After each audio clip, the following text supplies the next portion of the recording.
Mes parents m'ont rejeté après que j'ai cessé d'être leur distributeur automatique de billets personnels, alors j'ai demandé le remboursement de mon argent. Ils ont ri, jusqu'à ce que l'assignation au tribunal arrive. Des mois plus tard, ils sont revenus, fauchés et suppliants. Je m'appelle Amélie Leroy et j'ai 31 ans. Le message est arrivé à exactement 21h un mercredi qui avait été, par ailleurs, tout à fait ordinaire. J'étais blotti sur mon canapé, l'ordinateur portable en équilibre sur mes genoux, écoutant distraitement une vidéo sur une affaire criminelle tout en parcourant les courriels que j'avais remis à plus tard toute la journée. La pièce était calme de cette manière confortable de fin de journée. Pas de drame, pas d'urgence, juste la paix. Puis mon téléphone a vibré une fois. Puis de nouveau, discussion de groupe familial. J'ai froncé les sourcils, déjà fatigué.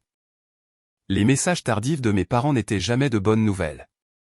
C'était généralement une petite faveur, un problème temporaire ou une variation de « nous avons juste besoin d'aide jusqu'au mois prochain ». J'ai pris mon téléphone, m'attendant à l'habituel. Au lieu de cela, j'ai lu « Papa, c'est fini, Amélie. Ne nous contacte plus. Considère-toi comme rejeté ». J'ai fixé l'écran, attendant la chute. Rejeté. Je l'ai relu, plus lentement cette fois, comme si j'avais mal compris, comme si la correction automatique l'avait trahi, ou comme s'il me manquait du contexte. Mais non, c'était clair, froid, final. Pendant un instant, je n'ai pas ressenti de colère. Je n'ai pas non plus ressenti de tristesse. Ce que j'ai ressenti, c'était un vide, comme si quelqu'un avait débranché quelque chose qui bourdonnait en arrière-plan de ma vie depuis des années. Puis une autre notification est apparue. Ma sœur cadette, Chloé, a réagi au message de mon père avec un emoji riant. Une seconde plus tard, elle a tapé « Chloé, il était temps que quelqu'un le dise ». C'est à ce moment que cela a cessé de paraître soudain. C'est à ce moment que j'ai compris que ce n'était pas émotionnel. Ce n'était pas impulsif. Ce n'était pas une dispute qui avait mal tourné. C'était planifié. Ils avaient parlé de moi, assis ensemble, peut-être pendant le dîner, peut-être dans le salon de la maison que j'avais aidé à maintenir à flot, et avaient convenu que j'étais le problème. Pas la dette, pas les emprunts constants, pas les années d'excuses. Moi. J'aurais pu taper un paragraphe. J'aurais pu me défendre, lister tout ce que j'avais fait pour eux, leur rappeler toutes les fois où j'étais intervenu quand personne d'autre ne le voulait. J'aurais pu demander pourquoi. Au lieu de cela, j'ai tapé une seule phrase. Moi, pas de problème. Je demanderai à mon avocat d'envoyer les avis de remboursement de prêt demain. 3 petits points sont apparus instantanément, puis ont disparu, puis sont réapparus. Des points de saisie remplis de panique. Mon téléphone a commencé à sonner avant même que le message ne soit envoyé. Maman, refusé. Papa, refusé. Chloé, refusé. J'ai retourné mon téléphone et l'ai laissé vibrer jusqu'à épuisement sur la table basse. Quelques minutes plus tard, mon meilleur ami Julien m'a envoyé un texto. Julien, ça va? Tu viens de déclencher une guerre nucléaire dans la discussion de groupe. Je lui ai envoyé une capture d'écran. Il a appelé immédiatement. Bon sang, a-t-il dit au moment où j'ai décroché. Que as-tu fait? J'ai arrêté de faire des chèques. Il y a eu une pause à l'autre bout du fil.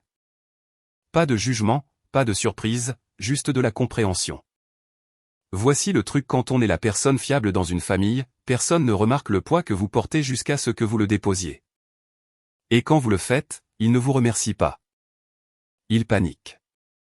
Pendant 6 ans, j'avais été le filet de sécurité de ma famille, leur fonds d'urgence, leur plan de secours, la personne qu'ils appelaient quand le loyer manquait, quand une carte de crédit était au maximum, quand quelque chose d'inattendu se produisait pour la 5e fois cette année-là.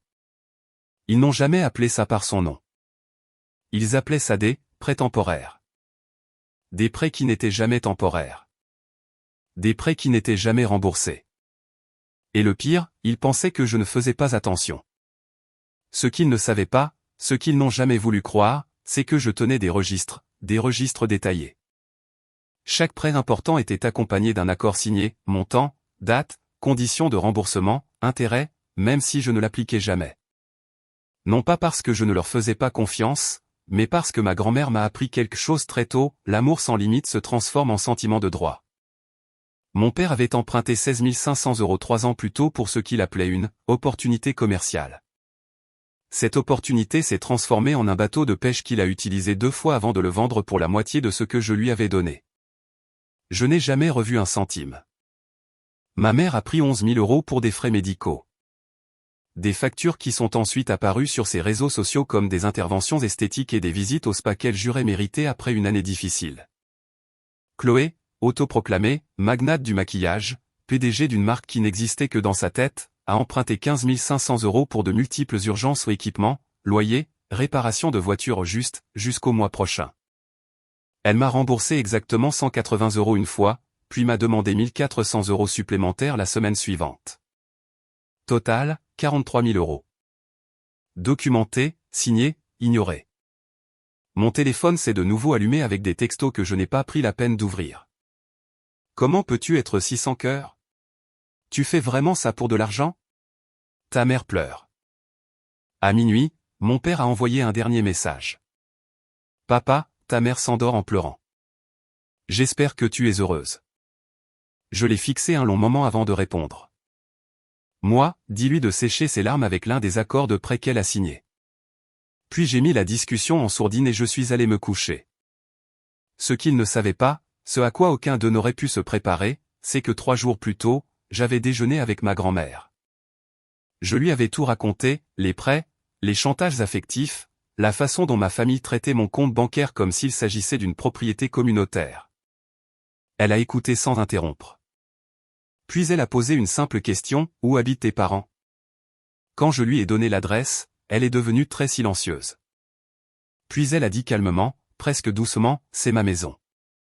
Je me suis endormi cette nuit-là en pensant que j'avais enfin touché le fond avec ma famille. Je n'avais aucune idée que c'était en fait le début de la fin pour eux. Je suis allé chez ma grand-mère le lendemain matin à 8 heures précises. Elle était déjà réveillée, déjà habillée, m'attendant déjà à la table de la cuisine, comme s'il s'agissait d'une réunion d'affaires au lieu d'un règlement de compte familial. Une cafetière fumante se trouvait entre nous. Devant elle, il y avait un vieux dossier accordéon, épais et usé, du genre qui semble avoir survécu à plusieurs décennies et plusieurs guerres. « Assieds-toi » dit-elle en désignant la chaise en face d'elle. Je me suis assise. Elle a fait glisser le dossier vers moi. « Tout ce dont tu as besoin est là-dedans. » Je l'ai ouvert lentement. À l'intérieur, il y avait des documents superposés. Des titres de propriété, des relevés d'impôts, des factures de services publics, de la correspondance remontant à des années. Mes yeux ont d'abord parcouru les pages, ne comprenant pas tout à fait ce que je voyais. Puis ça m'a frappé. L'adresse en haut de la page. La maison. La maison de mes parents. Mon estomac s'est noué. C'est à toi, ai-je demandé, même si je connaissais déjà la réponse. Elle a hoché la tête une fois. Depuis 12 ans. J'ai feuilleté d'autres pages, mes mains commençant à trembler. Ils m'ont dit qu'ils l'avaient acheté. Ils ont dit qu'ils possédaient enfin quelque chose. Ils ne possèdent rien, a dit ma grand-mère d'un ton neutre. Ils vivent là depuis 8 ans sans payer de loyer, de charges ou de taxes foncières. 8 ans. J'ai senti la chaleur monter dans mon cou. Ils n'ont jamais mentionné le loyer ou les taxes ou. Bien sûr que non, dit-elle. Ils ont dit que c'était temporaire. Le mot a atterri comme une gifle. Temporaire. Le même mot qu'ils avaient utilisé avec moi. Le même mot qui m'avait coûté 6 ans et 43 000 €. Elle s'est penchée en arrière dans sa chaise et a croisé les mains. En 2017, ton père m'a dit qu'ils avaient des problèmes. Il a dit qu'il avait quitté un autre emploi, n'aimait pas la culture de l'entreprise, et ta mère était trop épuisée pour travailler. J'ai failli rire. Presque. Ils ont demandé s'ils pouvaient rester dans ma propriété locative pendant quelques mois, a-t-elle poursuivi, juste le temps de se remettre sur pied. J'ai accepté. Je leur ai même dit qu'ils pouvaient sauter le loyer au début. Tout ce que j'ai demandé, c'est qu'ils couvrent les charges et les taxes foncières. J'ai fait le calcul dans ma tête sans le vouloir. 8 ans. Pas une seule facture. Ils n'en ont jamais payé une seule, a-t-elle dit. Pas une seule fois. J'ai fermé le dossier et j'ai appuyé mes paumes à plat sur la table, pour me recentrer. Pourquoi ne me l'as-tu pas dit? Sa bouche s'est crispée. Parce que je pensais qu'ils finiraient par faire ce qu'il fallait, et parce que je ne voulais pas te monter contre eux. J'ai dégluti difficilement. Puis j'ai rouvert le dossier et je me suis figé. Il y avait des accords de prêt à l'intérieur. Des accords signés. J'ai levé les yeux. Tu as aussi prêté de l'argent? Elle a rencontré mon regard. 28 700 € sur 10 ans. Ma poitrine s'est serrée. T'ont-ils jamais remboursé? Elle a eu un petit sourire sans humour. Ils m'ont donné 750 € une fois pour mon anniversaire. Ils m'ont dit de le considérer comme un cadeau. Quelque chose en moi s'est mis en place. Ce n'était pas seulement moi. Ça n'avait jamais été seulement moi. Il faisait ça depuis des années, des décennies, changeant de victime, se présentant toujours comme désespérés, incompris, malchanceux, trouvant toujours quelqu'un qui les aimait assez pour les croire. Ma grand-mère a pris une gorgée de son café. J'ai parlé à mon avocat hier. Il dit que nous avons des motifs d'expulsion immédiate pour non-paiement et rupture de contrat, a-t-elle poursuivi. Mais les prêts, ça nous donne un levier. Elle a attrapé sous la table un autre dossier, plus récent, plus propre. À l'intérieur se trouvaient des projets de lettres de mise en demeure, des modèles de requêtes judiciaires, des avis juridiques déjà préparés. Mon cœur a commencé à battre la chamade. Nous allons déposer des demandes de remboursement pour chaque prêt, a-t-elle dit calmement. Les tiens et les miens combinés. 71 700 €, ai-je dit. Elle a hoché la tête. Nous leur donnons 30 jours. S'ils ne paient pas ou n'essaient pas de mettre en place un plan de paiement, nous allons au tribunal. Nous obtenons des jugements. Nous saisissons les salaires. Et la maison, ai-je demandé. S'ils veulent rester, dit-elle, ils commencent à payer le loyer du marché, 2800 € par mois. J'ai expiré brusquement. Ils ne peuvent pas se le permettre. Je sais, a-t-elle dit.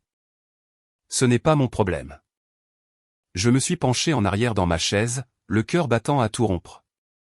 Pour la première fois, ce n'était pas moi qui me démenais pour arranger les choses. Je ne négociais pas, n'adoucissais pas ou n'absorbais pas les retombées. Je regardais le jeu se réinitialiser avec moi du bon côté. Il y a autre chose, a-t-elle ajouté. Elle a ouvert son ordinateur portable et l'a tourné vers moi. Une annonce remplissait l'écran. Location de luxe à court terme. Ambiance centre-ville, animaux acceptés, 165 € par nuit. J'ai immédiatement reconnu la brique apparente. C'est la chambre de Chloé, ai-je dit lentement. La voix de ma grand-mère est devenue glaciale. Elle loue des chambres dans ma maison sur Airbnb et Craigslist sous de faux noms, empochant l'argent. Mes mains se sont serrées en poing. Depuis combien de temps? Au moins 18 mois. D'après l'historique des réservations, elle a gagné entre 14 000 et 18 500 €. Tout en m'empruntant de l'argent, tout en se plaignant de sa pauvreté, tout en se moquant de moi dans une discussion de groupe familial. Que veux-tu que je fasse, ai-je demandé. Elle a souri, mais il y avait de l'acier derrière ce sourire. Rien pour l'instant. Sois juste prête. À quoi? À ce qu'ils disent que tu détruis la famille, a-t-elle dit. À ce qu'ils te dépeignent comme cruel. À ce qu'ils t'attaquent violemment. J'ai hoché la tête. Je suis prête. Bien, dit-elle en fermant les dossiers. Les lettres de mise en demeure partent aujourd'hui. L'avis d'expulsion part demain. Elle s'est levée, signalant que la réunion était terminée. Après ça, dit-elle, nous attendons. J'ai quitté sa maison en ressentant quelque chose que je n'avais pas ressenti depuis des années, pas de la culpabilité, pas de la peur du contrôle. Et dans l'après-midi, le monde entier de mes parents était sur le point de commencer à s'effondrer, une lettre recommandée à la fois.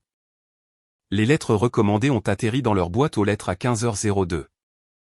Je connais l'heure exacte parce que mon téléphone a commencé à vibrer sur mon bureau 3 minutes plus tard. J'étais assise dans une salle de conférence au travail, faisant semblant de m'intéresser aux projections trimestrielles pendant que mon téléphone s'illuminait comme une machine à sous. 17 appels manqués en moins de 20 minutes. 6 messages vocaux, 34 messages textes, tous provenant de combinaisons différentes des 3 mêmes personnes. Je me suis excusé de la réunion, j'ai marmonné quelque chose à propos d'une urgence familiale et je suis sorti dans le couloir. À la seconde où j'ai déverrouillé mon téléphone, les messages ont afflué. Maman, que as-tu fait? Nous avons reçu une lettre d'un avocat. Appelle-moi tout de suite. Papa, si tu penses que tu vas obtenir un centime de nous, tu te trompes complètement. Chloé, tu essaies sérieusement de nous poursuivre en justice? Tu es vraiment folle. Pas un seul message ne reconnaissait les prêts. Pas un seul. Il n'était pas choqué par le montant. Il n'était pas confus au sujet des documents. Il ne demandait pas de clarification. Ils étaient furieux que j'ai osé cesser de jouer mon rôle. Puis un nouveau message est apparu d'un numéro que je ne reconnaissais pas. Ici Maître Duval, avocat représentant vos parents. Veuillez demander à votre conseil de me contacter concernant ces réclamations frivoles. Cela confine à l'extorsion. J'ai fixé le message une seconde. Puis je l'ai capturé en image et l'ai transmis à ma grand-mère avec un seul mot. Moi, ils ont engagé un avocat. Sa réponse est revenue instantanément. Grand-mère, bien. Le mien est meilleur. À 17 h, j'étais émotionnellement épuisé et affamé. J'ai retrouvé Julien dans un petit restaurant près de mon appartement, le genre d'endroit avec des tasses ébréchées et de la nourriture réconfortante et grasse qui ne pose pas de questions. Alors, dit-il en s'asseyant dans la banquette en face de moi. Ils ont reçu les lettres. Et apparemment, demander le remboursement de mon argent et maintenant de l'extorsion. Il a reniflé. Classique. Je lui ai montré l'avis d'expulsion que ma grand-mère avait envoyé. 30 jours pour quitter les lieux où commençait à payer le loyer du marché. Où sont-ils censés aller, a-t-il demandé. J'ai haussé les épaules. Pas mon problème. Il m'a étudié un instant, puis a souri. Bon sang, c'est froid. Non, dis-je doucement. C'est exact. Je lui ai parlé des annonces Airbnb, de Chloé qui louait des chambres dans la maison de ma grand-mère tout en m'empruntant de l'argent pour un loyer qu'elle ne payait pas. Le visage de Julien est passé de l'amusement au dégoût. C'est. Waouh, c'est un autre niveau. C'est ma sœur. Mon téléphone a de nouveau vibré. Cette fois, ce n'était pas mes parents. C'était un message de groupe. Quelqu'un avait créé une nouvelle discussion appelée « crise familiale » et avait ajouté tous les parents éloignés qu'il pouvait trouver. Des tantes, des oncles, des cousins à qui je parlais à peine. Tante Claire, quelqu'un peut expliquer ce qui se passe. Oncle Paul, j'entends dire que des avocats sont impliqués. Amélie, pourquoi poursuis-tu tes parents en justice? Voilà, la campagne de dénigrement. J'ai pris une profonde inspiration avant de taper. Moi, je ne poursuis personne en justice. Je demande le remboursement de prêts documentés conformément à des accords signés. Puis j'ai joint une photo. L'accord de prêt de mon père, 16 500 €. Conditions de remboursement, 24 mois. Signature claire comme le jour. La discussion est restée silencieuse pendant 1 minute entière. Oncle Paul, attends, c'est un vrai contrat. Cousine Sophie, il y en a d'autres comme ça? J'en ai envoyé un autre. Le prêt de ma mère, 11 000 €. Puis 2 de plus. Le prêt pour équipement d'urgence de Chloé. Le prêt d'aide au loyer de Chloé. Chacun signé, chacun daté. Papa, ce n'était pas des prêts. C'était la famille qui aidait la famille. J'ai capturé son message en image et j'ai renvoyé un gros plan de sa signature. Moi, votre signature dit le contraire. Maman, tu déformes les choses. Nous étions en crise. Moi, être en crise n'annule pas un contrat. Chloé, tu fais vraiment ça devant tout le monde. Tu es tellement vindicative. Julien a sifflé doucement à côté de moi. Il s'effondre. Puis ma grand-mère a rejoint le groupe. Grand-mère, puisque nous sommes tous là, laissez-moi clarifier. Le ton a changé instantanément. Grand-mère, mon fils et ma belle-fille ont vécu dans ma propriété locative pendant 8 ans sans payer de loyer, de charges ou de taxes foncières. Grand-mère, le loyer convenu était de 1 100 € par mois, totalisant 106 000 € de loyer impayé à lui seul. Les messages ont commencé à fuser. Grand-mère, ajoutez les charges et les taxes, environ 44 000 € de plus. Grand-mère, ils m'ont également emprunté 28 700 € en prêt personnel, jamais remboursé. Grand-mère, un avis d'expulsion a été déposé. Silence. Puis, comme des dominos qui tombent, mes parents ont quitté le groupe. Chloé a suivi quelques secondes plus tard. Les membres restants de la famille ont commencé à poser des questions. Des vrais. J'ai attendu que le bruit se calme. Puis j'ai lâché la dernière bombe. Moi, de plus, Chloé a sous-loué illégalement des chambres dans la maison de grand-mère via Airbnb et Craigslist. Nous avons documenté au moins 14 000 € de revenus non autorisés. J'ai joint des captures d'écran, des annonces, des avis, des historiques de réservation. Cousine Sophie, Chloé, c'est quoi ce bordel? Oncle Paul, c'est de la fraude. Le récit a basculé en temps réel. Il n'était plus confus. Il n'était plus en colère contre moi. Ils étaient horrifiés par mes parents et ma sœur. Mon téléphone a sonné. Ma grand-mère.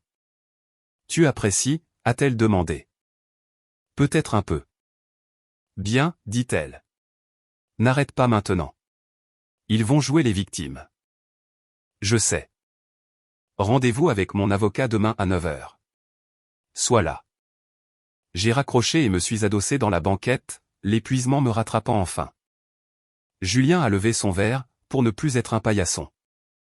J'ai entrechoqué le mien contre le sien. Les 2 prochaines semaines allaient être une guerre. Et pour la première fois de ma vie, je n'en avais pas peur. L'expulsion a eu lieu un mardi. Je le sais parce que les mardis avaient toujours été le jour préféré de mes parents pour demander de l'argent. Quelque chose au milieu de la semaine rendait les urgences plus pressantes pour eux. Cette fois, cependant, je n'étais pas là. Ma grand-mère non plus. Nous avons envoyé son avocat et un huissier de justice à la place. J'étais au travail, fixant mon écran d'ordinateur, faisant semblant d'examiner une proposition pendant que mon téléphone était posé face contre table à côté de mon clavier. Je n'avais pas besoin de le regarder pour savoir ce qui se passait. Tout mon corps semblait réglé sur la même fréquence, tendu, alerte, en attente. Vers midi, mon téléphone a vibré, numéro inconnu. Je suis entré dans une salle de conférence vide et j'ai répondu. C'est fait, a dit l'avocat de ma grand-mère. Sa voix était calme, professionnelle, presque ennuyée. Ils sont sortis. J'ai expiré un souffle que je ne savais pas que je retenais. Des problèmes? Votre sœur a jeté une palette de maquillage sur l'agent de police qui accompagnait l'huissier. Elle l'a manqué d'environ 30 cm. Bien sûr qu'elle l'a fait.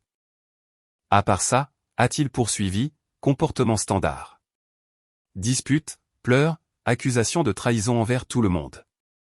Ils ont emballé ce qu'ils pouvaient dans un camion de déménagement, laissant des meubles derrière eux, quelques trous dans les murs, des ordures partout. Est-ce documenté, ai-je demandé. Photos, vidéos, horodatées. Les serrures sont changées cet après-midi. Je les remerciais et j'ai raccroché. Ils étaient vraiment dehors. 8 ans de vie sans loyer se sont terminés par l'intervention d'un huissier et un compte à rebours. Mon téléphone s'est allumé immédiatement après. Nous sommes sans abri à cause de toi. Bloqué. Un autre numéro. S'il arrive quelque chose maintenant, c'est de ta faute. Bloqué. 4 numéros en 10 minutes. Ils utilisaient des téléphones prépayés, désespérés de porter un dernier coup émotionnel. J'ai tout transmis à l'avocat de ma grand-mère, qui a répondu par une seule phrase. Avocat, cela constitue du harcèlement. Faites-moi savoir si vous voulez aller plus loin. Je ne le voulais pas. Pas encore. Cet après-midi-là, ma tante Claire a appelé.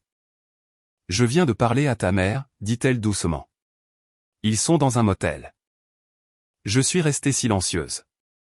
Elle dit qu'ils n'ont nulle part où aller. Qu'ils ne peuvent pas se permettre le premier et le dernier mois de loyer nulle part. Ils ont eu 8 ans pour se préparer, ai-je dit d'un ton neutre. Amélie, hésita-t-elle. Ne peux-tu pas juste? Non, dis-je, sans élever la voix. Ils me doivent 43 000 €.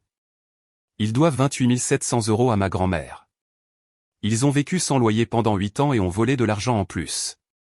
Je ne suis pas la méchante ici. Il y a eu une longue pause. Tu as raison, dit-elle finalement. C'est juste que... Je me sens mal. Moi aussi, ai-je répondu. Mais se sentir mal n'efface pas ce qu'ils ont fait. Elle s'est excusée d'avoir appelé et a raccroché. La phase suivante a été plus laide. Ma mère s'est présentée à mon bureau. Elle est passée devant la réception avant que quiconque puisse l'arrêter et a crié mon nom assez fort pour que la moitié de l'étage l'entende. Quand je suis sorti, ses yeux étaient rouges, sa voix tremblait déjà. « S'il te plaît, dit-elle. Ne fais pas ça. Nous allons tout perdre. » J'ai gardé ma voix basse, contrôlée.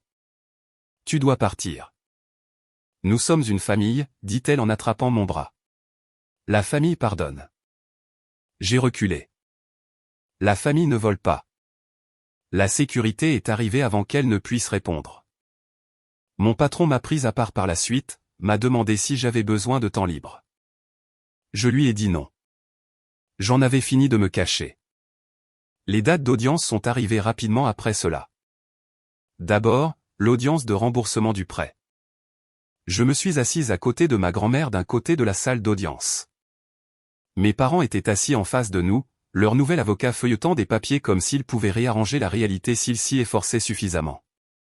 Le juge a posé une question qui a tout terminé. Avez-vous des documents indiquant qu'il s'agissait de cadeaux? Leur avocat a hésité. Votre honneur, c'était une affaire de famille. Oui ou non, a interrompu le juge. Non. Contestez-vous les signatures sur les accords? Mon père s'est penché en avant. Elles ont été signées sous la contrainte. Quelle contrainte? Nous étions désespérés. Le juge n'a pas scié. Le désespoir n'invalide pas un contrat. Jugement accordé. 71 700 € combinés. 750 € par mois. Ordonné par le tribunal. Saisie automatique sur salaire si les paiements étaient manqués. J'ai vu les visages de mes parents se décomposer en temps réel. Puis vint la deuxième affaire, ma grand-mère contre Chloé. L'épreuve était accablante.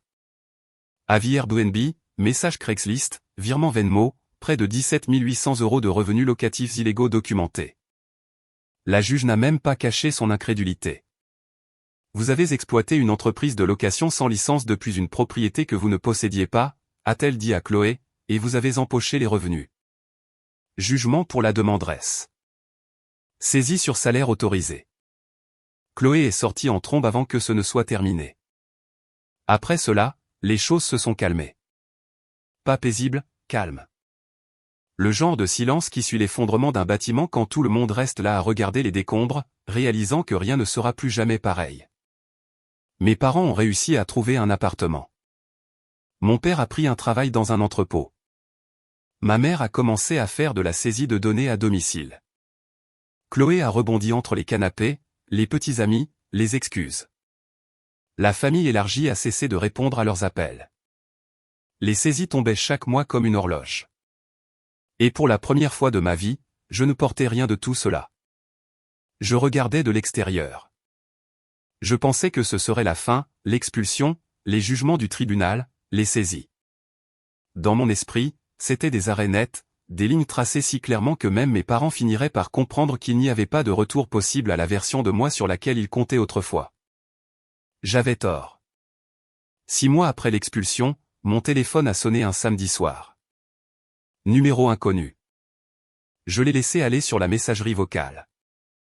Quelques secondes plus tard, la notification est apparue. J'ai failli l'ignorer. Presque. Puis j'ai appuyé sur lecture. Amélie, c'est maman. Sa voix était plus petite que dans mon souvenir, plus fine, comme si elle avait été usée par des mois de choses qui n'allaient pas dans son sens. Comment vas-tu, ma chérie? J'ai fermé les yeux. Que veux-tu, ai-je dit quand j'ai rappelé. Il y a eu une pause, puis une expiration silencieuse. Pouvons-nous nous parler en personne? Non. S'il te plaît, juste. Écoute. C'est tout ce que je demande. J'aurais dû dire non à nouveau. Mais la curiosité a toujours été ma faiblesse, alors j'ai accepté. Le lendemain, je suis arrivé en avance dans un café de l'autre côté de la ville, terrain neutre, public. J'ai choisi une table dans un coin d'où je pouvais voir la porte et j'ai commandé avant qu'elle n'arrive, les mains enroulées autour d'une tasse que je ne voulais pas vraiment. Elle est entrée à 12h03. Je l'ai à peine reconnue. Elle avait l'air plus âgée, pas seulement fatiguée, vieillie, comme si la vie avait finalement cessé d'amortir ses chutes. Elle s'est assise en face de moi sans rien commander, les mains étroitement jointes sur ses genoux. Merci d'être venu, a-t-elle dit. Je n'ai pas répondu. Le silence s'est étiré jusqu'à ce qu'elle le brise. Je voulais m'excuser. Nous avons eu tort, a-t-elle poursuivi, à propos de tout. Les prêts, la maison, la façon dont nous t'avons traité. Je me suis adossé à ma chaise. Que veux-tu? Rien, dit-elle rapidement. Je le jure. J'avais juste besoin que tu saches que je le vois maintenant. Elle a hésité, puis a ajouté, ton père et moi nous séparons. Cela m'a surprise. Nous ne pouvons plus nous permettre de vivre ensemble, a-t-elle dit. Les saisies, le loyer. Nous nous noyons. Nous nous blâmons mutuellement tout le temps maintenant. J'ai hoché la tête une fois, non pas par sympathie, mais en guise de reconnaissance. Puis elle a lâché la dernière information comme si elle se préparait à un impact. Chloé est enceinte. Elle ne sait pas qui est le père. Je n'ai rien ressenti. Elle n'arrête pas de nous demander de l'aide, dit ma mère doucement. Et nous n'avons rien à donner. Pas mon problème, ai-je dit. Je sais, a-t-elle murmuré. Je ne te demande pas de régler ça. Je pensais juste que tu devais savoir. Nous sommes restés assises en silence pendant un long moment. Puis elle a repris la parole. Tu avais raison, a-t-elle dit. Nous t'avons utilisé. Et quand tu as cessé de nous laisser faire, nous avons essayé de te détruire pour ça. J'ai étudié son visage, cherchant l'angle, la manipulation, le piège. Il n'y en avait pas. Juste de l'épuisement. C'est tout ce que j'ai demandé. Elle a hoché la tête. Je me suis levé. Merci pour les excuses, dis-je d'un ton neutre. Mais ça ne change rien. Tu me dois toujours 43 000 €. La saisie continue jusqu'à ce que ce soit payé. Je comprends, a-t-elle dit. Vraiment? Ai-je demandé. Parce que pendant des années, tu as agi comme si les conséquences ne s'appliquaient pas à toi. Ses yeux se sont remplis de larmes, mais elle n'a pas discuté. Je suis sorti. 2 semaines plus tard, mon père a appelé. Je n'ai pas répondu. Il a laissé un message vocal. Amélie, je sais que tu ne veux pas me parler. Je comprends. Mais je te demande, je te supplie de parler à ta grand-mère. Elle ne répond pas à mes appels. C'est ma mère. Je n'ai pas répondu. Ce soir-là, ma grand-mère m'a appelé. Il m'a laissé 5 messages vocaux, dit-elle sèchement. Je sais. Il m'a demandé de lui pardonner. Et je les ai supprimés. Bien. J'ai passé 40 ans à le laisser faire, a-t-elle poursuivi. J'en ai fini. Si ça fait de moi une mauvaise mère, je vivrai avec. Tu ne le es pas, dis-je. Tu es enfin libre. Toi aussi. La vie s'est calmée après ça. Pas de façon spectaculaire. Silencieusement. Les saisies tombaient chaque mois. 750 €. Automatique. Inévitable. Je transférais l'argent directement sur mon compte épargne. Non pas parce que j'en avais besoin, mais parce que cela me rappelait quelque chose d'important, les limites fonctionnent. Mes parents se sont effacés de l'orbite familiale. Les appels sont restés sans réponse. Les invitations ont cessé d'arriver.